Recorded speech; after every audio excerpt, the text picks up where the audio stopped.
Good evening, friends. Today I have done a vaginoplasty.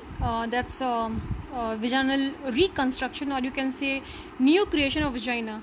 I think I should take it off so that you can see my face. And then, a patient came to me with primary amenorrhea, and I would love to share this with my fellow colleagues, fellow doctors, my PGs, my juniors, my respected seniors, everyone who taught me all these operations. Today I'm remembering Dr. Amil Chaudhary sir, Dr. Saurabh Das sir, Dr. U Sarkar, they all are my guide.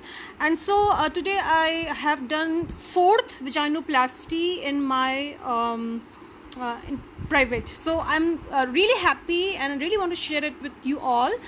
The patient presented with primary amenorrhea. So there are various ways that you can make it out that whether the patient is of what kind of abnormality is she going with.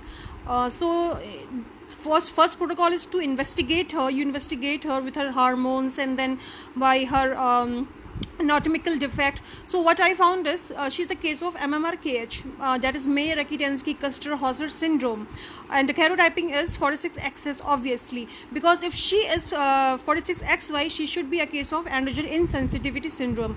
So the karyotyping is 46XS. Thank God the patient got ready for the karyotyping, and the patient came up with the report, and she is a clear-cut case of Mayer-Rokitansky-Kuster-Hauser syndrome, and the ovaries are good.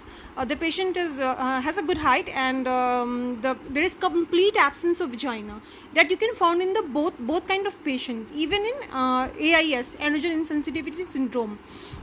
So in this case, I did the vaginoplasty. I put a mold inside her for 12 days. It will be there, and I created the vagina very nicely. I did the dissection with the blunt dissection, and by taking the good care of bowel and bladder and rectum, the most important part which you have to take care when you do this operation, because it's the most important part where every surgeon miss it, or you can create a problem for yourself if you damage the rectum or if you damage the bladder.